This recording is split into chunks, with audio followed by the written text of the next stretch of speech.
logistical notes. The first is, if this Teams meeting crashes the way it did last Friday, we have a conference bridge phone set up for the public and for you so that we can continue.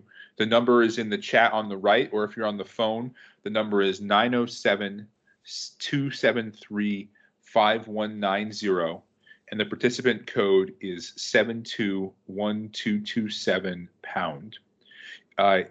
If folks could please turn off their video on the Microsoft Teams meeting, that will help us with bandwidth, unless you are actually presenting, and then it's great to see you. With that, I believe Mr. Wilbur is leading this presentation. Mr. Wilbur, do you have a PowerPoint?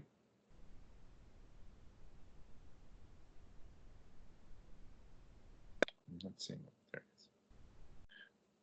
Oh, there we go. Has that been for Desiree?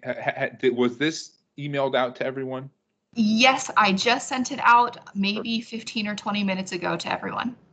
Great. And then can we also post that on the municipal website so that the members of the public can see it as well? Yes. Excellent. Okay, Lance, do you want to get started? I think you might be on mute.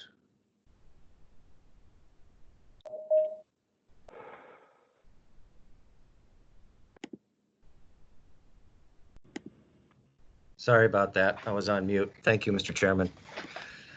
Well, thank you for the opportunity to share with the Assembly the proposed adjustments to the 2020 approved budget.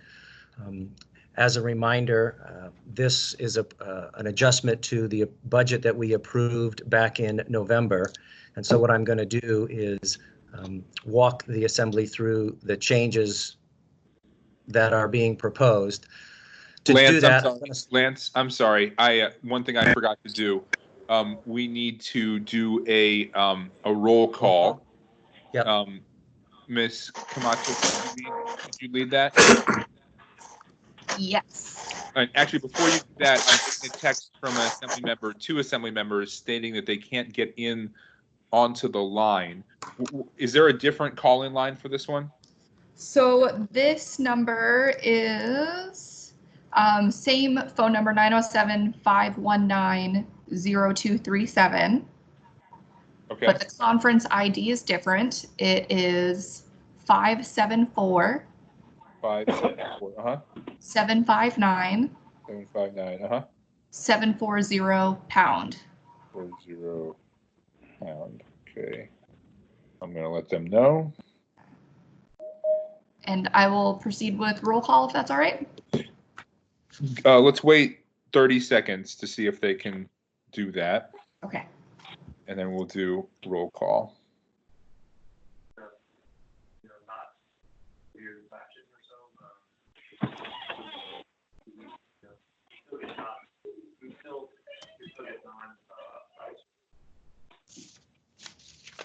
Okay, go ahead, Desiree. Please take the roll call.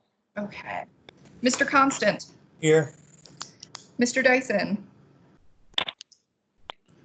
Ms. Kennedy. Here. Okay. Ms. LaFrance. Here. Perfect. Mr. Perez-Verdia. Here. Perfect. Mr. Peterson. Present. Perfect. Ms. Quinn Davidson. Here. Okay. Mr. Rivera. Present. Ms. Zalatel. Here. Mr. Weddleton. Here. And Mr. Dunbar. Here. Perfect. Great. All right, we're starting to get the hang of this, I think. Mr. Wilbur, go ahead. all right, thank you, Mr. Chairman. And just one confirmation, you can see the slides? Yes. Yes, we can. Okay. So what I'm going to do in the presentation here, I have about 18 slides that I want to share with the Assembly that's going to give a pretty high overview of the proposed budget adjustments. As you recall, we introduced the proposed 2020 budget adjustments on Tuesday night, and we're looking forward to your actions on the 28th. Following this work session, I know the Assembly will have a work session next week to look at any proposed amendments. So I will remind the Assembly of that at the end. But for this presentation, I'm going to talk a little bit about the year end, how we ended 2019, and then remind the Assembly of what we accomplished and built as part of the 2020 approved budget. We'll talk about some of those priorities and remind the Assembly where we are starting from. And then I'm going to spend a little bit more detail on the revisions themselves. I'll talk about a budget overview, some of the historical adjustments that we've made in the last 5 years during the first quarter. And then for 2020, I'm going to highlight the revenue adjustments that we have included into this budget, some of the cost adjustments that we've made, and then the overall budget changes that are being proposed from the approved budget we did in November to this proposed budget that we are doing in April. Then I will highlight the mill levies for general government and the school district, and we'll talk a little bit about how the the additional bond debt reimbursement for the school district will impact our mill levies, and then highlight some of the key changes in the utilities and enterprise. And then I'm going to close with to talk a little bit about how building this budget during this time of COVID-19, and then how we are going to manage this into the future, and taking into account the new CARES Act at a federal level, and then some of the influences that we are anticipating from FEMA. And I'm going to get some support from Jason and Alex on both of those. So that's what we're going to be running through. So to start, on Tuesday night, we gave the Assembly a year-end budget to actuals report, had a lot of details for individual departments, and the end of the conversation there, the result was, in the overall direct cost budgets of 2019, we ended the year at 101% spent. When we look at the departments themselves, those that the departments that the managing the expense they can do and the direct costs that they have available to them, when we look at that, they managed it to 99.5%. So the amount of money that we gave them and the level of expenditures in general government ended at 99.5%. The overage was actually a surprise that we got in December and January about some incurred but not reported expenses in our workman's comp and general liability. That was a little over $3 million, and that we didn't see that one coming. It was at the end. But overall, in general government for the departments, they did a very good job once again managing the budget that they were presented to them as the result of the 2019 first quarter budget revision. So the other thing that we know, and to remind the Assembly, is that the reports that we received from Treasury and that you received Tuesday night, overall at the end of the year, we were up $5.8 million in our revenues than we had originally projected for general government, which is very good, thanks to Dan Moore and Alex and his team. A lot of, at the end of the year, the investments came in pretty strong, and that's what bumped us over the edge. Also at the end of 2019, after we have reserved our 10 and our 2% for our fund balance policy, we ended the year in the 5 majors with a negative fund balance of about $4 million. And so during the 2020 budget,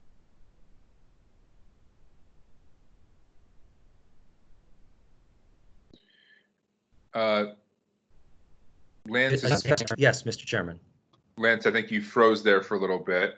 I'm not sure if other people experienced the same thing.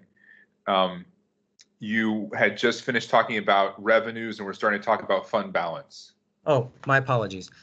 So on the fund balance, when we have met our tenant, when we did our fund balance projections at the end of 2019, we made sure that we met our 10 and our 2%. And then when we got to our 10 and our 2%, we have no additional unrestricted fund balance. The end of the year fund balance was at a negative $4 million. So as part of 2020, in the budgets that the documents we provided to you on Tuesday, we're going to make up for that as part of this budget revision. The other thing to highlight in 19 is all of the utilities in the enterprise did an excellent job in managing their budgets as well. All of them came in a little bit under their expenses, and most of them came a little bit over in their revenues. The big winners there were in solid waste as it related to their investments on the ARL liability fund. And so we saw a significant return on investment in that fund. So 2019 overall ended very well. The fund balance, remember we talked about that we knew that the police and fire department were struggling. We countered that with some savings and all the way across the board. But at the end of the day, we ended at that 4 million. I'll note that the 4 million, the 4 million does not include the expenses we have on the earthquake. I will talk about that, which we are recovering in 19. Thank you, Mr. Wilbur. We have a question from Mr. Weddleton. All right, thanks. So Lance, on the fund balance, you'd said, did we meet the withholding requirements or set aside requirements, or you're saying we were 4 million short on those requirements? We were overall, we were 4 million short, so we need to shore that up, and that's what we are doing as part of this budget revision. Correct. Okay, got it. Thank you. Thank you, Mr. Weddleton. Thank you. Okay, to remind the Assembly, this is all about the priorities that we started with when we built the 2020 budget. As you know, the administration has really been focused on public safety, working on housing and homelessness, and doing everything we can to provide some operation stability among all of general government. And we have maintained those three primary focus areas when we have considered and proposed this budget amendment. Also to remind everyone, when we built 2020, the things that we took into consideration, the commitments that we had, when we take into account the adjustments for labors and salaries, that got us to about a $6 million increase. And then on the non-labor, we continued to make the commitment for police and fire retirement, any adjustments in leases or increases that we had there. Professional service contracts that were from one year to another that had increases in them, we included those. And our debt service overall was down when we built the budget in 2020. So when we started 2020, we were up almost $6 million, and that is what the Assembly had approved. Real briefly on the highlights, the things that were included for changes that show the things that we really shored up on public safety. As a reminder, we are still moving forward with a fire department academy and a police department academy. We have been diligent about hiring dispatchers and evidence techs and receiving some information from Chief Dahl earlier this week. The additional dispatchers are really assisting in the reduction of their overtime over there, which is one of the key primary intents of hiring these folks. The chief is actively working on the patrols and how he's activating his folks. The other things we talked about, the behavioral health specialist, mobile intervention team, we made some adjustments at the end. The Assembly made some additional adjustments to add some resources to shelter contributions. So that number ended up at about 735. And then we are continuing to promote and support the camp cleanups with the positions. Those positions are being hired, and they will be brought on board as soon as we can. Then we also made some adjustments in the property appraisals. You recall, we were really making an effort to look at the exempt properties to make sure that those efforts were being made, as Brendan Babb had mentioned in the I-team, and as Alex Slifka has mentioned in property appraisal. They've been doing a really good job on advancing that effort.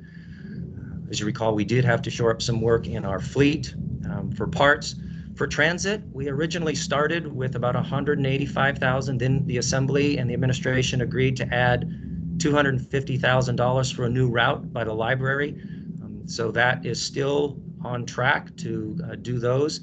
The payroll auditors, I put a star by this one because we had originally thought we were looking for 3 payroll auditors when we built 2020.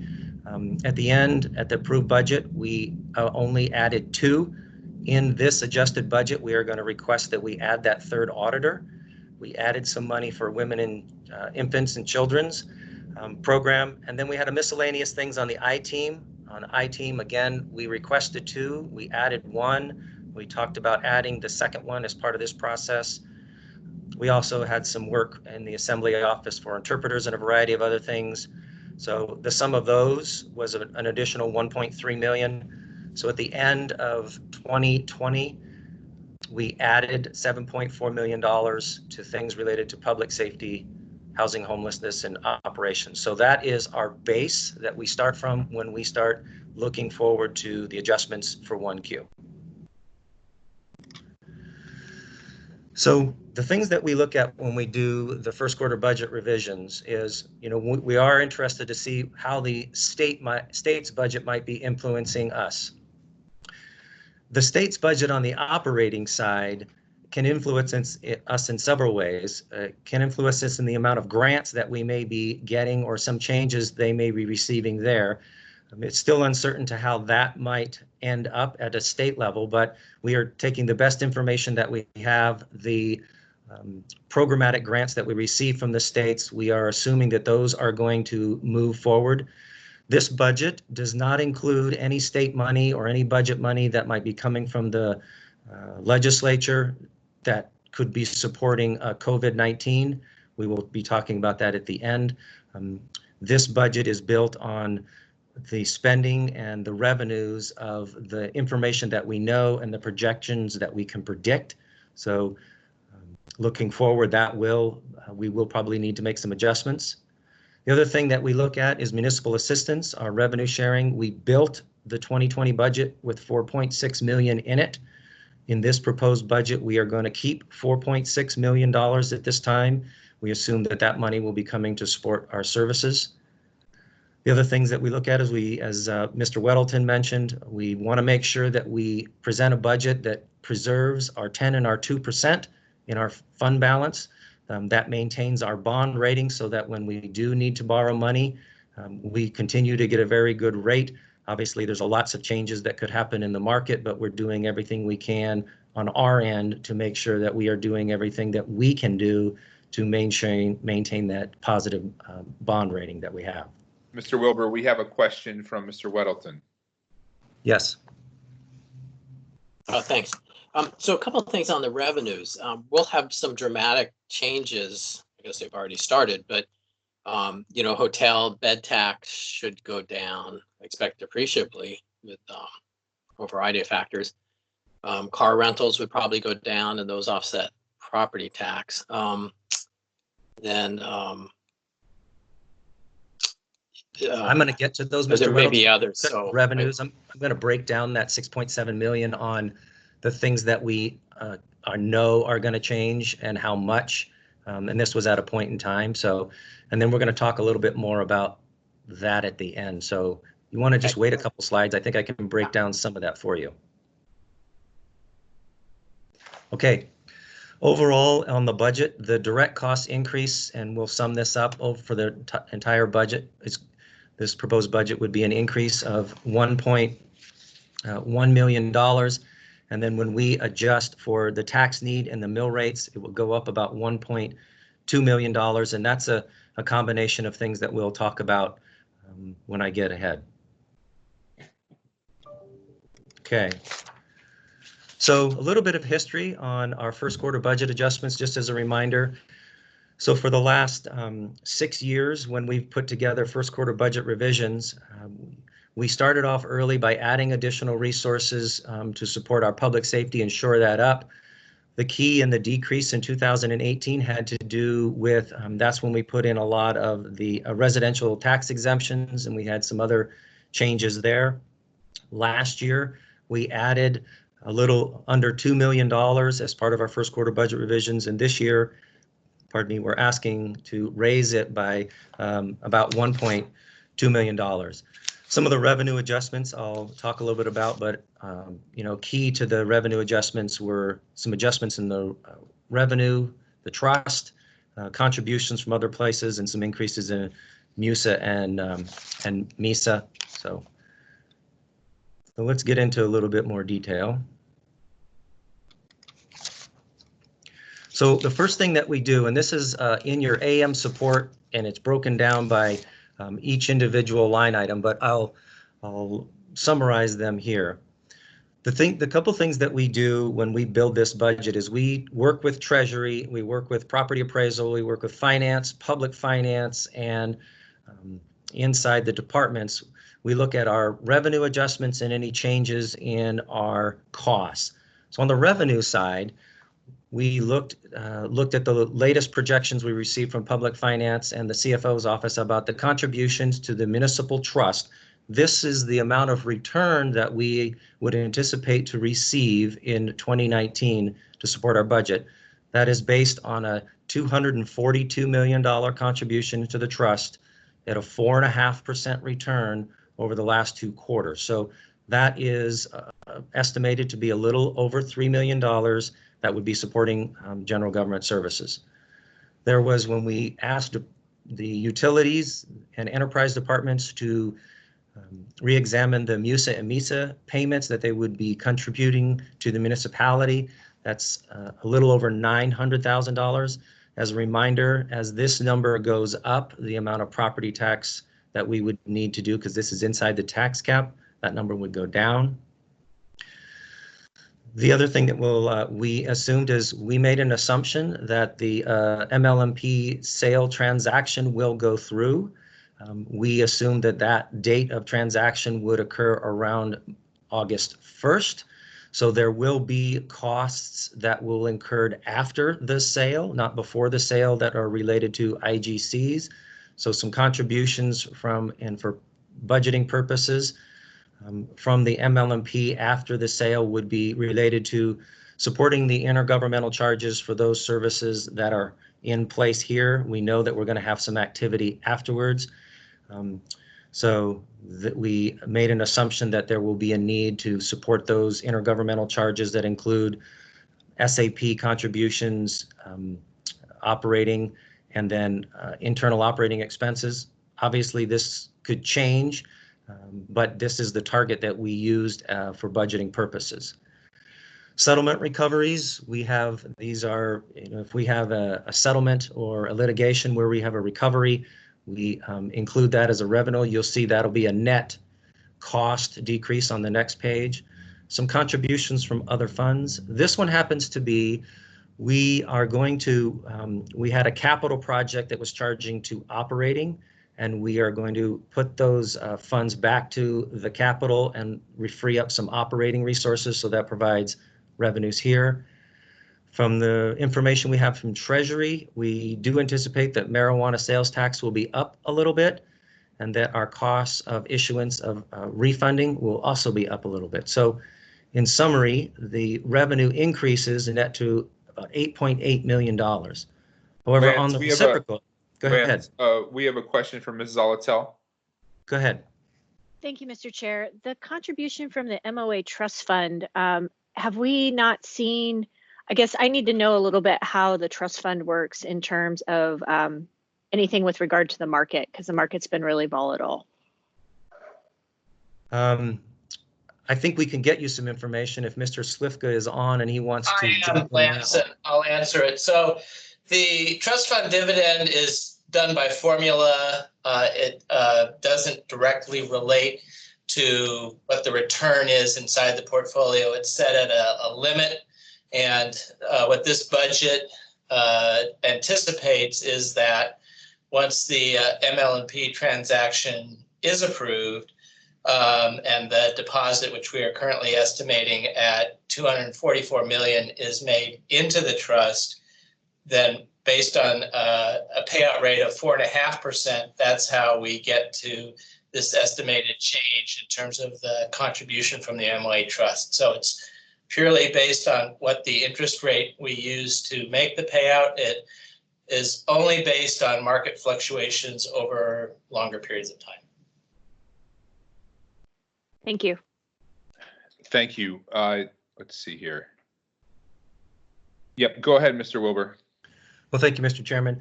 Well, those were the places that we do anticipated some revenue increases. We also do anticipate some changes in revenues that we thought we were going to receive. The first one on the list has to do with PFD garnishments. We built the 2020 approved budget with the assumed PFD at 1 at $1,600. We have adjusted that to the PFD being $1,000, and with that, the garnishments that would be received from people that have not paid their traffic fines or their fees reduces our budget revenue by about $1 million. Tobacco tax, it's a significant amount of money. I think it's around $20 million overall. But again, we anticipate that the amount of revenue received in 2020 from tobacco will be down 700. That is inside the cap, as is the fuel excise tax, which is also inside the cap. So the combination of those is about $1 million. But that is really very close to offsetting the amount of taxes or the amount of revenue we're going to receive from MISA. So between the two of those, it's sort of a net of zero effect on property taxes. Some of it's going down and some of it's going up. That's why we scrub all of the revenues. And again, these are some highlights from the documents that we gave you on Tuesday night. We Mr. also Wilbur, anticipate, yes, Mr. can Chairman. I ask a question? So, Yes, and I apologize if you're going to get to this and I'm interrupting, but I looked forward in the presentation, maybe I just didn't see it. Why isn't there a giant decrease in bed tax here? Right. In the proposed that we have here, the proposal, we did not make any adjustments for lost revenues in the bed tax, because we do believe that we will be able to recover those revenues, those lost revenues, as a result of the CARES Act. So we're going to talk a little bit about that at the end. Thank you, Mr. Wilbur. Thank you, Mr. Chairman.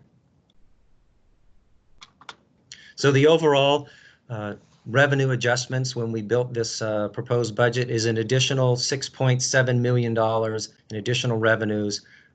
And this is revenues outside any revenues that we might anticipate from receipt of the CARES Act. This is just based on the traditional sources of revenues.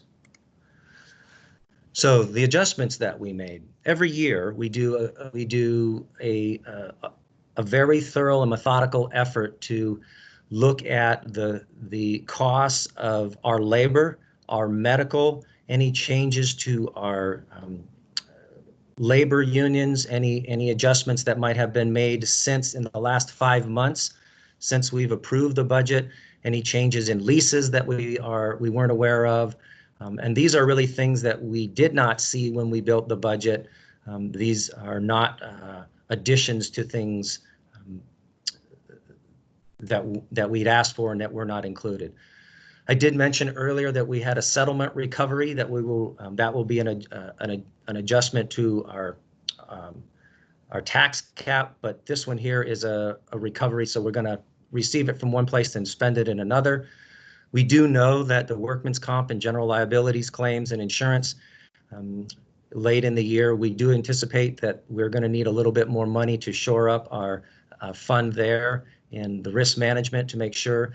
I think about $1 million of that is in anticipated claims and 600,000 plus as a result of our adjusting increase in insurance costs. Major facilities, contractual costs. These are known adjustments due to population and CPI for the museum and the PAC, and I believe the Sullivan Arena. So these are adjustments to those. We know that they're going to be costs that we're going to increase, so we added these in here. Voter approved bond debt. So any from either this bond or previous bonds, when projects go online and they start incurring an increased O&M as approved by the voters, we include that additional portion in here. That also is within that adjusts the tax cap up. The cost and issuance of refunding. So we do think that those in 2020 are going to go down a little bit. The other, or go up a little bit, my apologies. The other things that we added, there are 3 positions that we are proposing to add. The first one is an additional person in the GIS. So this is in Economic and Community Development. 75% of this position will be supported by the Port of Alaska. The other reported by General Government, primarily over in the Permit Center. In the next 2 items, these are the 2 positions that the administration had put in the budget in 2020, and these were the ones that we took out in the final approval of the budget with the commitment that we would come back during first quarter and revise and review and see if we had an opportunity to add them back in. So one of them is a position that would be the $73,000 would be for a half year starting in July for Brendan Babb and his I team to bring that position on board for the second half of the year and fund them. The other one is we had 3 payroll auditor positions that we were looking for when we started. We would like to add, we funded 2. We would like to add the third one in. And so the half year cost of that position is an additional $51,000. So the increases that we are proposing are about $4.2 million. In the decreases, we again go back and look at all of the elements inside the budget, not only the labor, but we also look at non-labor.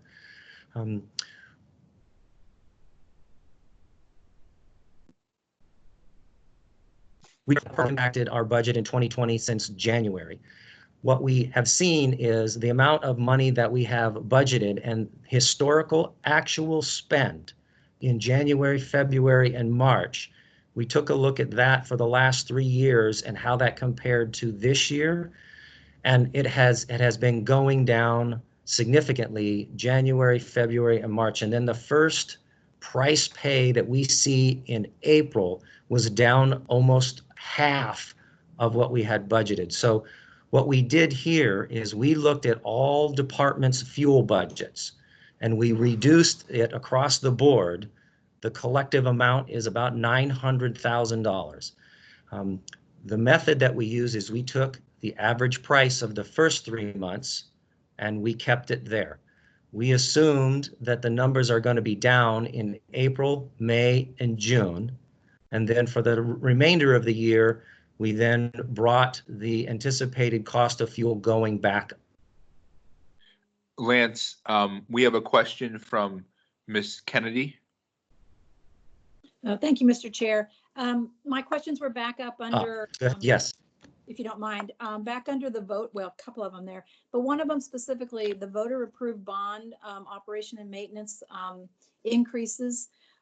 Is that actually prorated in some way? So that's really just the portion that we think we'll be using in 2020, or is that all of the O&M that comes, that would be an annual O&M cost from the fact that we pass those bonds, whether they're sold, projects or equipment is purchased, or anyway, can you just explain a little bit more about what those actually refer to? Yes, thank you, Ms. Kennedy, through the chair. So the voter approved bonds for often remain, when we have projects that are added to the bonds, if there is an O&M increment, what we do is we will add that O&M increment as approved by the voters when the project is completed. If the voters improve, let's say a road improvement in 2020, and the road's not going to get completed until 2022, but it has an O&M component, we will add the O&M component in 2022. But it is an increase in the overall O&M costs that we started with in the year. Okay. So it's an incremental increase in the cost. Okay, thank you. And yes, that's what I want to know, if it was kind of like a prorated thing. So that sounds like the answer is yes. And then my other question is in regard to the payroll position, or any, actually, this would be more specific to, are we hiring people now in that department too, for the new Proposition 13, the alcohol tax? Are we in the process of getting people on board to start to implement that? Thank you. We will be, through the chair, we will be. I've been talking to the administration. It is not, those positions are not included in this proposed budget, and I'm going to talk about since we put this together and a couple other things, knowing about maybe the administration, potentially the Assembly's interest in expediting that process earlier than we had originally thought. We're going to be talking about that over the next couple of weeks. And if we don't include it here and we want to expedite those positions, we will just ask the Assembly for a supplemental in the later in the year to get that ball rolling. Thank you. Does that answer your question? Perfectly, right on the nose. Thank you. Thank you, madam. All right. So I was talking about fuel. So when you'll see in many departments that you'll have seen some reductions, and particularly in the departments that are high fuel users.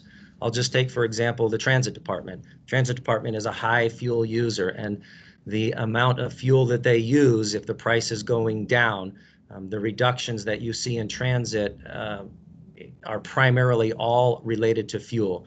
The fire department has a little bit. The police department has probably $300,000 to $400,000 in savings in fuel, but they also have some other costs in debt service and a variety and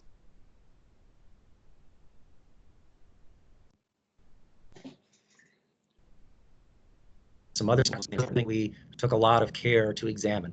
So on the travel, the administration has made in this proposed budget's made a decision to reduce all travel budgets for all departments, including the utilities.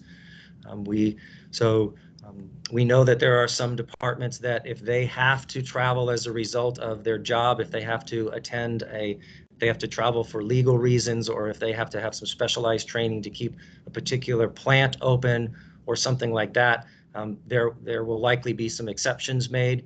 But on balance, the municipality and the administration says we're in a situation where traveling is a challenge at best, and then if you return, you're in quarantine. So right now, as part of this budget, we've removed that travel, and for general government, that's about $300,000.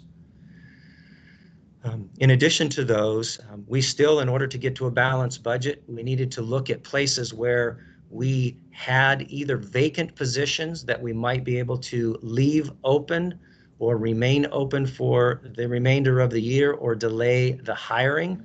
These are positions that are currently vacant. And so we looked at a couple significant departments. We did not look at the fire department or the police department for any vacant positions that they might have or any changes that they might have. We looked at and we did not look at the health department. We primarily looked at other support services departments, and even then, some difficult choices had to be made. So in the IT department, they have a combination of some labor and some contractual savings. In 2020, we added about 6 positions into IT. They do have some vacancies. I think as Ms. Marshall looks at those, at the end of the day, if she decides to hire those because those are a higher need than are contractual, we'll leave it up to her to manage her budget. At the end of the day, we are anticipating $400,000 in savings from the IT department. And I can tell you that was, there's some tough choices there. The IT department has been frankly amazing in helping all of our departments stay online and work remotely through this time. So we appreciate Ms. Marshall's accommodation there. In the M&O, they have a couple positions that they were looking to fill. They can keep them vacant. They're engineer type folks. They're not operators. So they're going to be leaning probably a little bit more on project management engineering for some support there. Parks and Recreation, they do plan on having some vacancies inside Parks and Recreation. I would suggest that this is probably the one department that's most impacted by the effect of COVID-19 and keeping some vacancies open this part of the year. We are going to continue to hire those positions that are related to camp cleanup, the 14 positions I mentioned earlier. Those are, we are seeking applicants and we are doing orientation, and we're bringing those folks back on so that we can do our camp cleanup. So we do have some other adjustments in Parks and Rec. In purchasing, Ron Haddon has a couple vacancies as a deputy, and then he has 2 buyers that he's looking to fill. He'll have both of those buyers filled by the middle of this year.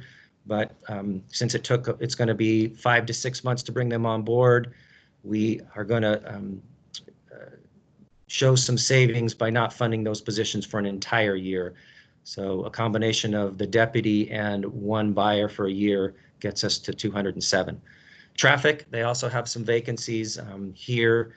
And then we had some adjustments to the service areas. as a reminder to the Assembly, if the service areas have any adjustments up or down, we show those as they desire based on the recommendations and approval of their board. If we know about them, we make those changes. We also we got some information that the contributions to police and fire retirement to this, the fund is down just very slightly. And then for the municipal attorney, we know that they've had a lot of time that they will be able, instead of charging to our operating budget, as we have set up a fund in support of the ML&P transactions where accountants, lawyers, legal counsel, and a variety of others are charging rather than the direct operating budget. So it saved the municipal attorney a little bit money. And then we had some other various changes around the board. They're listed on the AM support. So when you look at the increases and the decreases, we're at about $1.1 million increase. Thank you, Lance. We have a question from Ms. LaFrance. Thank you, Mr. Chair. Mr. Wilbur, could you go back to the service area adjustments and just say a little bit more about what that includes? Yes. So if a service area would like to, within their service area mill cap or their levy cap, for example, if Girdwood wants to raise their mill levy or the Chugach Eagle River Road Board wants to raise theirs, or if they want to bring them down, we make those adjustments. If they want to up their maintenance or increase their contracts. And in the AM support, there's a list of all of the service areas and the ones that had the particular adjustments to themselves. I don't have it in front of me at the moment. But those are not adjustments directed at the guise of the administration. They are just merely a reflection of the choices made by service areas. Okay, got it. Thanks. Thank you. So when we talk about all of the change, where we started from in the 2020 approved budget, the changes that we have made in revenues and expenses, I'll remind the Assembly when we had an approved budget, we approved a budget with all of the S versions at $540 million. Our position count was 2,333, which includes everyone. And then our tax base, a portion of that is about 291 million. As a reminder, our tax base roughly, our property tax makes up about 56% of our total revenues to support our budget. So in the proposed 1Q, as I mentioned, the budget would go up by about $1.2 million. The position counts would go up, I think it's the net there of about 9. And this is changes that made by departments since the approved budget. For example, in the Assembly's office, we added an elections coordinator and we added an administrative assistant. They supported that with some non-labor changes that they made. So we supported those things and made those changes. Similarly, in development services, they added some plan review and engineering all within their approved budget by trading off potentially some non-labor. And we had some other departments, finance, health, IT, as I mentioned earlier, they had added some additional positions. And I can, in the documents that we have provided or additional, we can break those individual positions down for you by department. So the result of that, as I mentioned, the tax base, the amount of tax costs are going to go up about $1.2 million. So those are the overall budget changes. It's from the approved to the proposed. It's a very, very small adjustment, and a lot of that has to do with the changes that we're proposing. So I want to get down to the last couple slides here. One of the things that it's interested is what is going to actually be the adjustment in the mill rate as a result of these changes. So in 2019, about a year ago, we set the mill rate for general government and the school district, and the average mill rate, and we have as a reminder to the Assembly members and the new Assembly members, We have over 50 different types of service areas, including the limited road service areas. I think there is a lot of them. So when you take the average of all of those, the average mill rate to support general government is 8.8 mills. The school district at that time was 7.16 mills. So in the 2020 preliminary budget revisions for general government, the mill rate would go to 8.97, which is a difference or an increase of 0.09 mills. That's about $9 per 100,000. So for the school district, what we have shown here is this is an illustration of what the school district's budget would be in 2019 at 7.27 mills. However, we also need to take into account to increase the mill levy to account for past bond debt that's not going to be recovered by the school districts or by the state legislature for past bond debt reimbursement. So that brings their total mills to 7.75. So the difference for general government is 0.09. The difference for the school district without the additional bond debt would be 0.11. That would be about $11 per 100,000.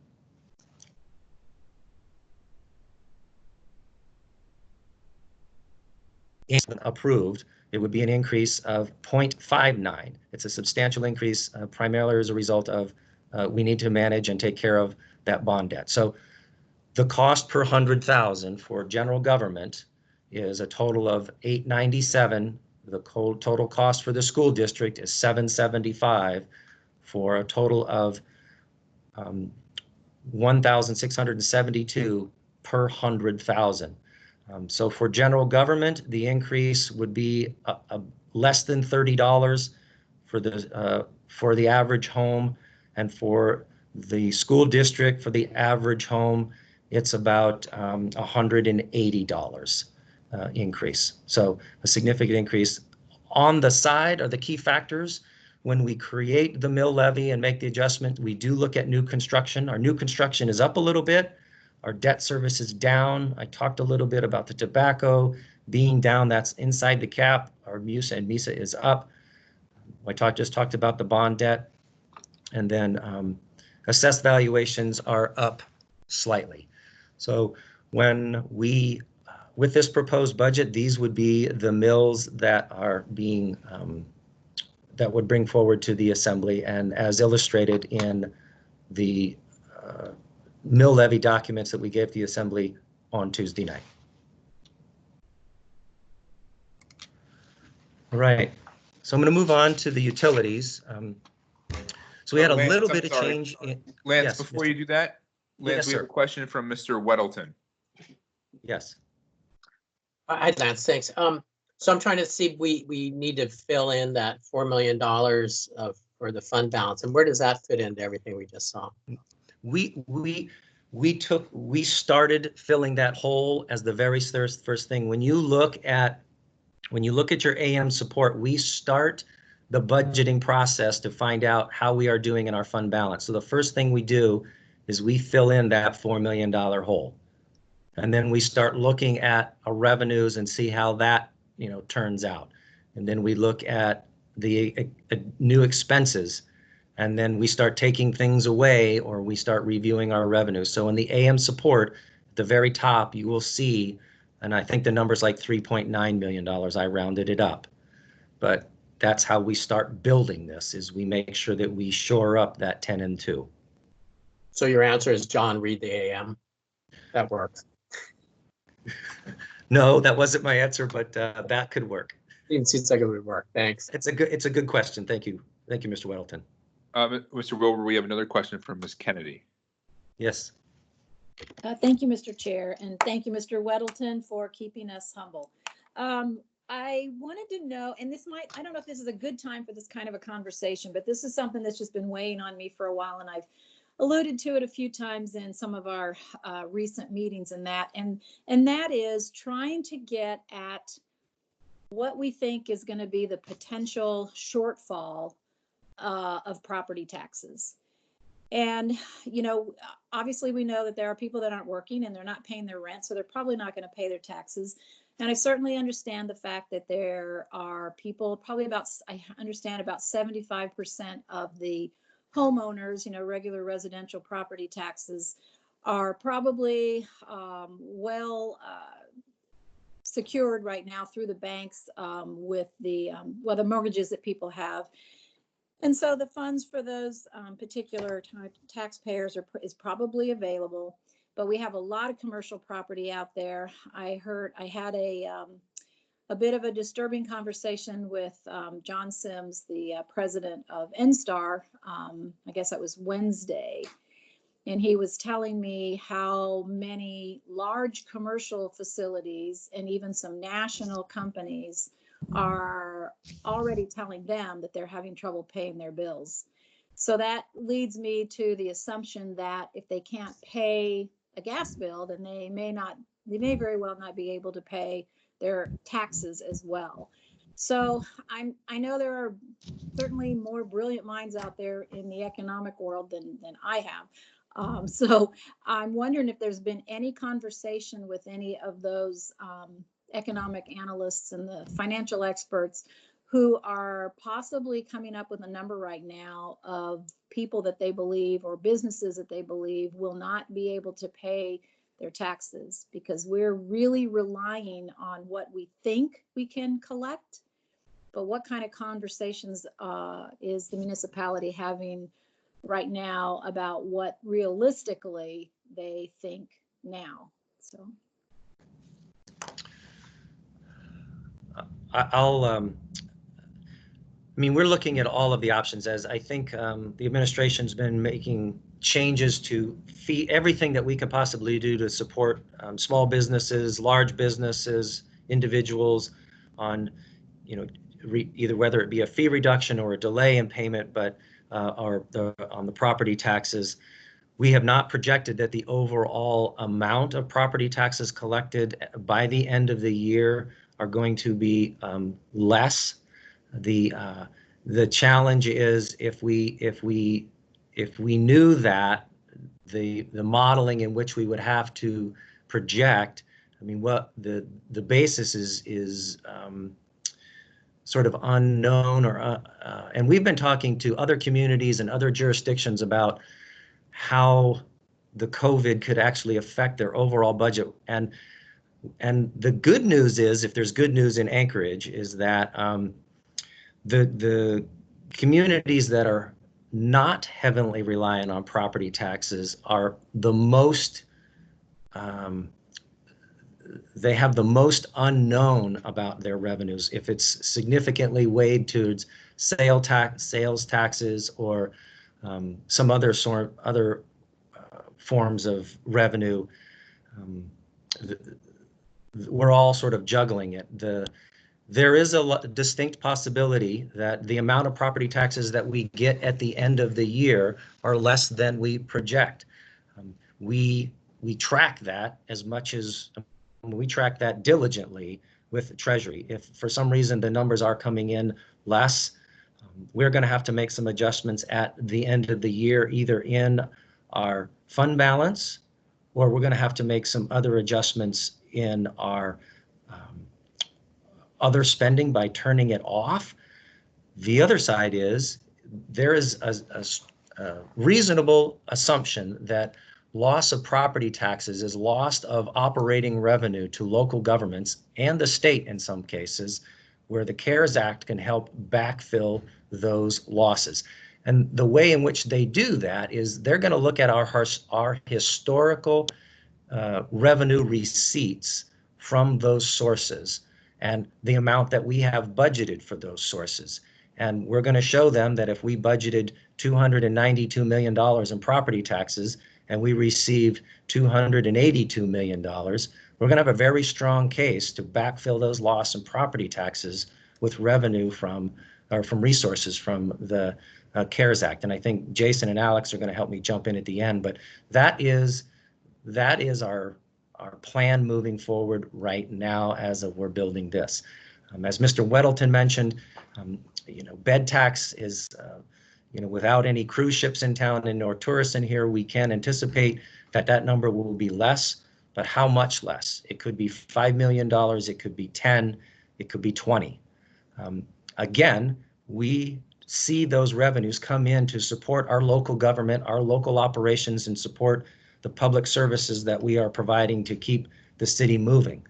If those revenue sources are not there, the indications that we have is we're going to do everything we can within reason and within care to make sure that we're not just saying, look, the CARES Act's going to cover us. We don't need to collect any taxes, or we can cut them in half. That's not the intentions of the CARES Act, and that's probably not the best budgeting or policy making moving forward. So we are mindful that it can change. We are mindful that a lot can change. But what we don't know is, are the revenues in a variety of areas, are they going to be able to be recovered? We do believe so. How much are the expenses? We are very confident that many of the expenses that are related to COVID-19 that are not in general government, they are going to be reimbursable either through FEMA or through CARES. But we thought a lot about how we produce this budget, and showing a $5 million reduction in revenues, and then for bed tax, for example, and then adjusting our budget in that way when we have a firm belief that the bed tax revenues can be recovered by year end through the CARES Act. That's the intention. So we kept those services in place. We're planning on those revenues maintaining. If they're not, then we are going to be looking to the CARES Act to support us. And I think that's a reasonable assumption. It's a solid assumption based on the information that we have right now. Okay. Oh, thank you. And Mr. Chair, if I may, can I continue on that a little bit? Okay. I would appreciate hearing from Mr. Slivka too, if he has anything to add. But I'm also just a curiosity question. Are there any discussions being held with department heads right now to ask them to kind of slow down a bit on some of the expenses that they would normally believe that they would be allowed to make right now? Are we kind of cautioning everybody, especially non-essential departments, to maybe wait a little bit and see really what does happen with our ability to collect the revenues? Thank you. I will add that they are self-cautioning. I don't even think I didn't need to tell them. What I did ask them, and what I've talked to at least the departments under the community manager, and I'm pretty sure that Mr. Slivka to some extent, and then also Mr. Schutte to some extent, has reached out to those places where we're not gonna reach into the finance department and say, you know what, you're working on the CAF, or can you reduce some expenses? When we're looking at development services and project management engineering, trying to get construction projects out the door, they're managing their expenses, but they also have a higher sort of goal, which is to get the construction industry moving and get those permits moving so that we can get those out the door. That being said, when we found out that we were going to be, sort of the unknown, I challenged department heads, and we reflected in this budget. You have vacancies right now. Do you need to fill them? Or can you delay the hire instead of hiring them in March? Can you wait until June? And then if things don't change, maybe we don't fill them. So we've done all of that. A lot of the positions that we are moving forward are, they're mechanics, they are in finance, they are in treatment plant. I mentioned parks cleanup, but Ms. Kennedy, I can, yes, I think they are. They are very mindful of the uncertainty and the situation that we are all in, but they also recognize that they are running a business. And I can tell you, Mr. Schutte and I and Mr. Slivka meet with our department heads, and they are doing, frankly, amazing amount of work. And in some places, they see a lot of efficiencies in the way they've done business. And I do believe that they recognize that at the end of all of this, there's going to be some sea changes in how we do what we do. I think in Jack Frost and Development Services, they were geared up for this before we had to do this. They were, tablets, working remotely, working with in the inspections and those types of industries already on board. And project management engineering, they're not slowing down. because they have work to do to get design work on the street, making sure that we're working with purchasing to get documents out. So they're going all in. In addition to that, many of these departments are committing staff to the Emergency Operations Center to keep it going. So if for some reason they have some capacity due to the situation we're in, we're repurposing those individuals to the maximum extent possible, and while we're also honoring, you know, the bargaining units that they're in. So and I hope that answers your questions and gives you some sense that yes, departments recognize the situation they're in. Yes, they recognize that things can change. And yes, they recognize they have a job to do, and they're doing everything they can to keep doing that job. Lance, Perfect. That sounds great. So yeah, thank you. thank you, Ms. Kennedy. Lance, how many more slides do you have? 2, 3. Okay.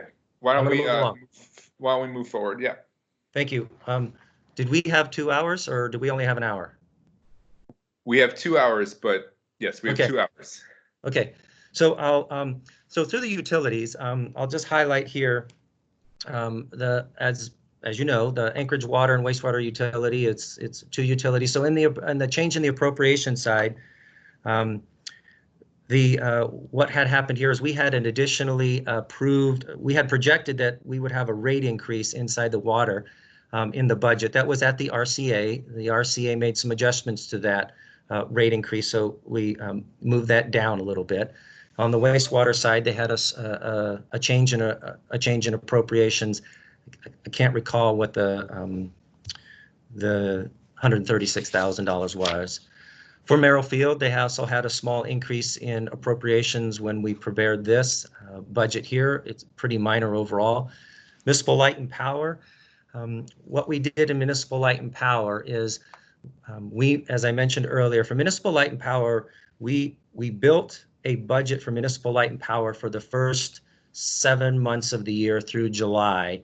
And then we recognize that, and we are projecting, and it can change, the day could change, that for the last 5 months of the year, there won't be a ML&P department, but there will be some expenses that need to be made. So we budgeted ML&P for 12 months when we approved the budget. We're making a proposed budget adjustment that we show their budget inside for 7 months, and then a change at the end. One of the things that we recognize that's in the transaction and in the agreement is that at the end of the day, the municipality will own a small hydroelectric out at Eklutna, and the revenues from that, it's basically a pure power generation where CEA and MEA, the power will be sold to those 2 entities. So we recognize that we're early in the process and that the transaction is imminent. I mean, we built it that way. If it changes one way or the other, if it's a month longer, a month shorter, we will have to come back to the Assembly to make some adjustments here. But we did establish the budget structure for that ML&P sale, and then made a budget projections based on the actuals that they've spent and the documents they've given to the RCA in the past 2 or 3 years for the revenues and expenses. And we also were very mindful and careful of the terms of the agreement and that we've been working with and negotiating with CEA. So we put that structure in place, and I fully anticipate as the details get ironed out, we get down to the October, or if we get into August or September, we have to make some adjustments. We will be doing that. So, but we set up that structure here. For the Port of Alaska, they had a small appropriation change for $18,000. I can't recall what that was. I think it was pretty minor. And then Solid Waste Services, we had some changes in their refuse collections appropriation, and then some changes in their waste services. So on solid waste, the other thing that you will saw in your documents is we upped proposing a recommended increase of $3 million to the landfill, capital projects out at the landfill. So that's for cell 9A. So we made some adjustments to recommend an increase in their capital budget so they could take care of that. And Mr. Chairman, I'm almost on the end, unless I'll go back. Okay. I don't see any questions for you yet, Lance. Okay, so this is the second to the last slide, except for this schedule. Members of the Assembly, I have to tell you this, budgeting this first quarter revision could have been the easiest or the hardest thing that we put together, and we took a lot of care in managing what we knew. We took a lot of time looking at what other jurisdictions were doing, what other professional organizations are recommending that cities and governments do in their budgeting process at this time. You know, a couple nuggets to take away. One of the things that they mentioned is if you have a capital program, do not slow it down. Make sure that you maintain that, because the construction industry and the things that are supporting of the construction industry, you should keep those things going. You know, nothing comes sort of as a free lunch. If you start trimming those things or saving at a substantial level, that doesn't mean that you're not mindful, but, you know, not maintaining the businesses or the utilities that you have now, not investing in those things as to continue forward as much as you possibly can, they're going to cost you in the end. You are going to recover. And when you come out, if you're not, you know, while you're slowing it down, if you stop it or bring it to a halt, the ability and the cost to restart is, it takes longer to recover if you just slowed that down. So we took that to heart. We also recognize is that you know, since we built this budget, the CARES Act has come into place. So everything from the abilities for grants and the opportunities for grants, and those opportunities as they relate to how we account for things, how we record things, how we do our reporting, a variety of changes that are in play. And while the general guidance is placed, the actual rules are not. And in budgeting and in accounting and in finance, those rules of engagement, to have a little bit more finality and a more certainty, that gets us better budgeting. We don't have all of those things in place, at least the final details. We do have a good sense about what's going forward. I'll just say that when we put this together, we built it based on the things we knew at a point in time and the things that we could control. We also did that with recognition. There are things that we believe are going to happen. We don't know the magnitude, when they're going to control, both on the revenue side and the expense side. We do know that this is an unusual year. We do know that if, as we built this budget, there is a strong possibility that we're going to be coming in for supplementals. And frankly, I think it's going to be for accepting revenue and resources that currently are not in our books. They are things that we are looking to the federal government and having conversations with the state. And it's not just things that we're taking care of. It's the things that the governor had mentioned that they're going to be looking for and supporting some of their services, the things that all states are looking at. So again, we've got a balanced budget here based on the revenues and the expenses that we are projecting and recommending. We do know that there are going to be a lot of unknowns and some changes. So that's all I have, Mr. Chairman, except for the schedule. So if Jason or Alex want to add on to this thing, I'll let them jump in. The one thing I will say is we're also still recovering from the earthquake, and we're keeping track of that as well. We expect $7 million in recovery this year. We are on track to do that. As of date, we've got about $1.7 million, and we expect more revenue coming from the FEMA recovery next week. So Alex, I think that is what I have to say about this on this slide, Mr. Chairman. Thank you. Alex or Jason, do you want to speak to this before we move on? This is Jason, Mr. Chair. I'll just say that Lance did a very good job of overview of where we are at, and I will be happy to support him in answering any questions that members have. Alex? Thank you. I guess what I would emphasize just what Lance said, that the CARES Act is aid, relief, and economic security, and its purpose was to make sure that to the extent possible, things could continue to operate. So we continue, as Lance said, we continue to open bids. We continue to list RFPs. We're going to issue the ITB for the Port 2021 construction next week. The municipality is in business for the very real purpose of making sure that we continue to act as an economic engine for the community. And as Lance said, Jason has been working tirelessly with the state to make sure that the $1.25 billion that comes to the state, that the fair share for Anchorage comes to Anchorage. So as Lance said, we put this budget together based on the very real assumption, based on our conversations we've had to date, that if there are revenue shortfalls, which we recognize in the bed tax, motor fuels tax, things like that, that those will be offset. And as Lance said, when there is more certainty, then we're going to come before you again with the acceptance of that hope for additional revenue. And so I would just stop there. Thank you, Mr. Slifka. And I do have a question. And I think I know the answer to this, but I want to make sure.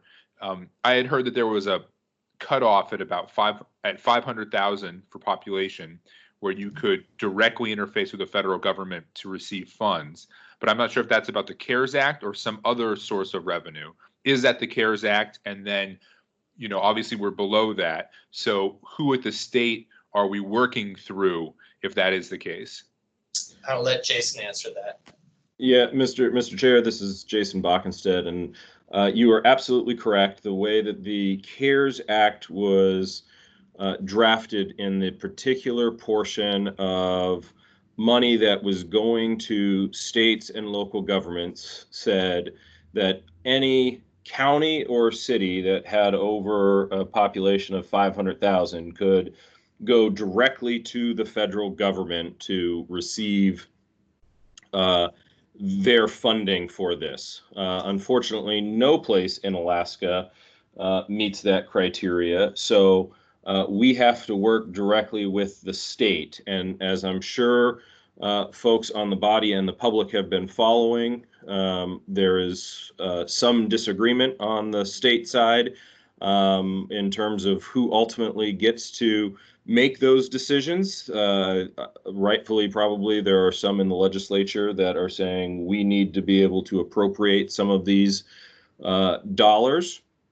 So we are working both with the governor's office as well as members of the legislature to try to figure out what their thoughts and ideas are, and a path forward to make sure that communities, not just Anchorage, but communities across the state, receive money through this funding. I will just add that as part of the package, one of the other pieces behind it was for those states that had over 500,000, there was a formula that was essentially put into the CARES Act, which essentially says a state's share shall be shaved off of roughly 45%. And that is the money that should go to local governments.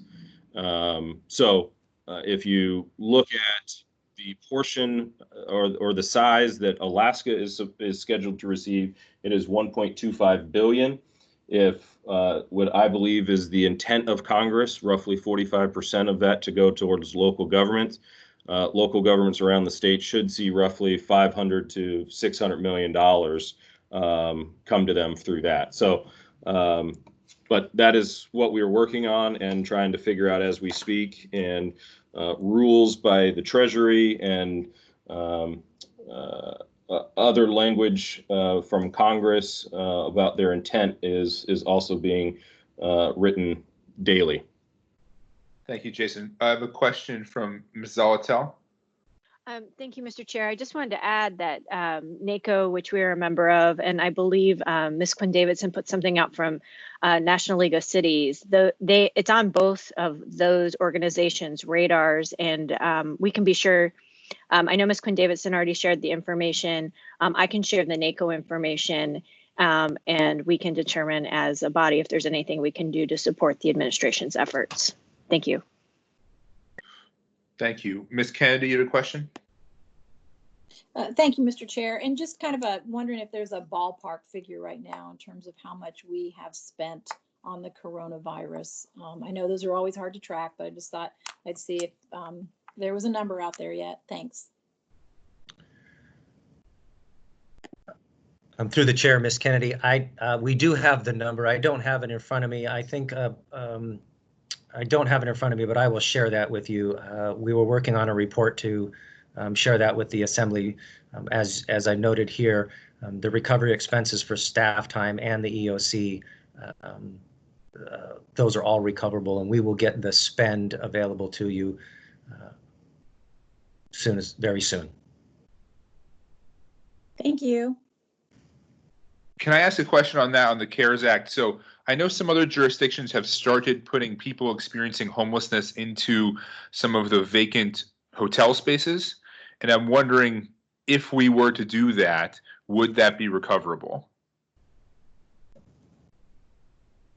This is Mr. Chairman, Jason. this is. Maybe I'll let Chris Schutte answer that. He's been working on this. Yeah, thank you. Chris Schutte, Director of Economic and Community Development. Through the chair, the direct response to the COVID-19 pandemic that maybe leads to purchasing hotels, et cetera, that you were referring to, those are actions that are technically eligible under FEMA recovery or FEMA reimbursement and separate from the CARES Act. So there's two separate buckets, large buckets of money. There's the CARES Act money designed for economic recovery, and then the FEMA bucket, which focuses primarily on the disaster response effort. So costs incurred to purchase, say, non-congregate housing, which is the FEMA fancy word for hotels, et cetera. Those would be FEMA reimbursable expenses, and FEMA reimburses at a 75% rate. Thank you, Mr. Schutte. We have a question from Mr. Gates in the chat. He writes, in the meantime, is the $3 million appropriated under Emergency Ordinance 2020-1 on March 24th sufficient to get EOC and recovery costs through until the CARES funding arrives? And if you need that repeated again, it's in the chat. So I will add, likely not. The intention was we were only going to be asking for the amount on the short-term horizon that we could project, excuse me, through, I believe it was through April. And then as that expense was coming forward, we would then, it's very likely that if we might need another emergency appropriations to go forward. And what that basically does is that takes those appropriations, provide funding out of our cash pool to for those charges to be made to, rather than consuming operating budgets. And then when the recovery money comes in through FEMA or through CARES, depending on the applicability, we pay back the cash pool with the money that we borrowed. But we're doing it incrementally rather than a one big chunk at a time. Thank you, Lance. So I don't see any other questions on this slide. Do you want to go to your last slide? Thank you, Mr. Chairman. So if I can. So the process, we introduced it yesterday. We are on an amazing 2 weeks goes by super quick, and it seems like in these times it goes by faster than that. A work session today. We do anticipate the Assembly is scheduled to have a work session next week with their proposed amendments, and then a public hearing, and then approval. I will say that the administration will be looking at potentially an S version. One of the things that we are looking at diligently is the passage of Prop 9 has the increase in by the voters to increase the taxes for supporting the lease of medical equipment and in supporting our first responders, and particularly at the fire department. Their budget includes money for that in the approved. We want to kind of take a look and see what the plan is for that spend and where those resources, if they're going to stay in the fire department, they have budgeted, what would they be used for, or would they be come out and be doing something else? So we know that we're going to likely be adjusting that. We will be talking about whether or not we want to deal with Treasury right away, or if we want to deal with it later. So those are those are a couple things that are on our mind. And so we do anticipate making a little bit of tweaks. They actually have come into light in the last couple days. So we'll expect that we'll have some slight adjustments. But thank you, Mr. Chairman, members of the Assembly, for your attention. We very much appreciate it. Thank you, Mr. Wilbur. We have a question from Ms. Zolotel. Thank you, Mr. Chair. Mr. Wilbur, we had made a pretty significant appropriation with regard to overnight shelter for people experiencing homelessness to start in May. Obviously, a lot of that work is being done under FEMA right now.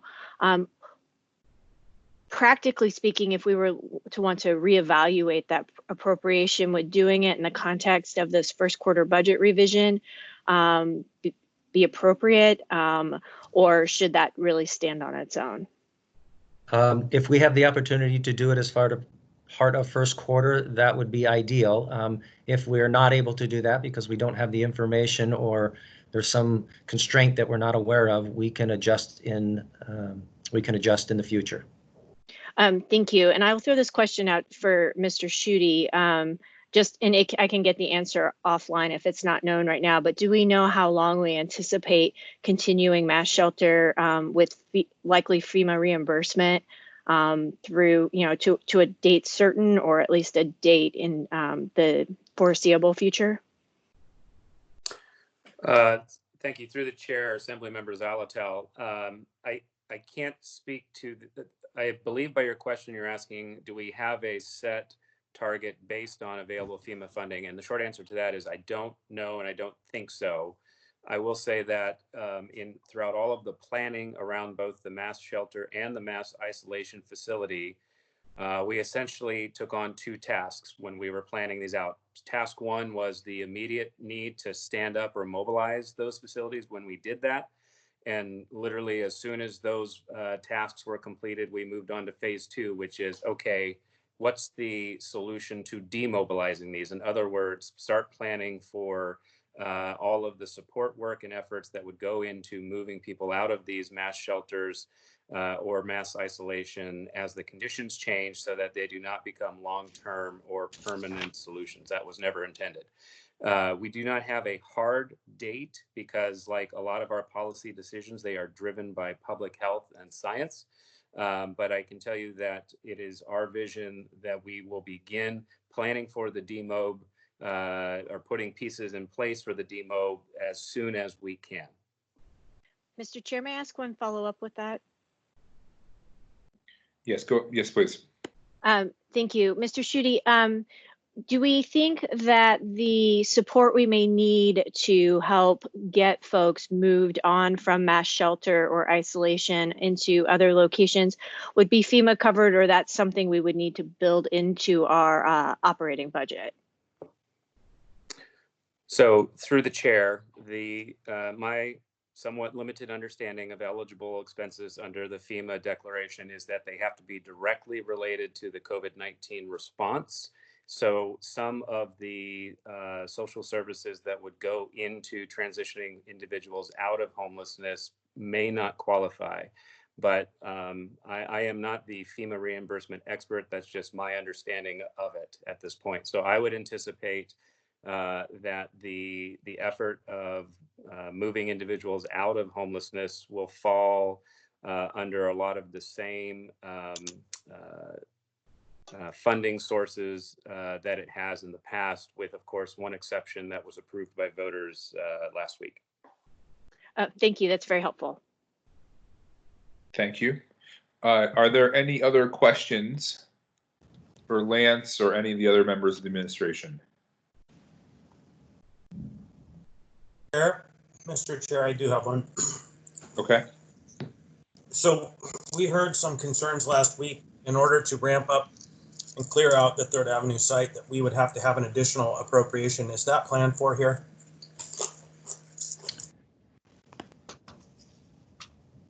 I don't believe so. Through the chair, Mr. Constant, I don't believe it is well, I know it's not in here as an additional appropriation, but I also don't know if it's actually part of an existing ability within an existing appropriation. I will find out and let you know. Thank you. Yep. All right. If folks want to text me if they have any more questions. If not, we will end this work session. Thank you, Mr. Chairman. All right. I'm going to take a brief pause here. Yep, I'm not seeing anybody. So thank you, everyone. And thank you for bearing with us during this challenging time. Looks like we had our first successful day of Teams work sessions. So we'll see if we can maintain this into the future. All right. Thank you, guys. This work session is adjourned.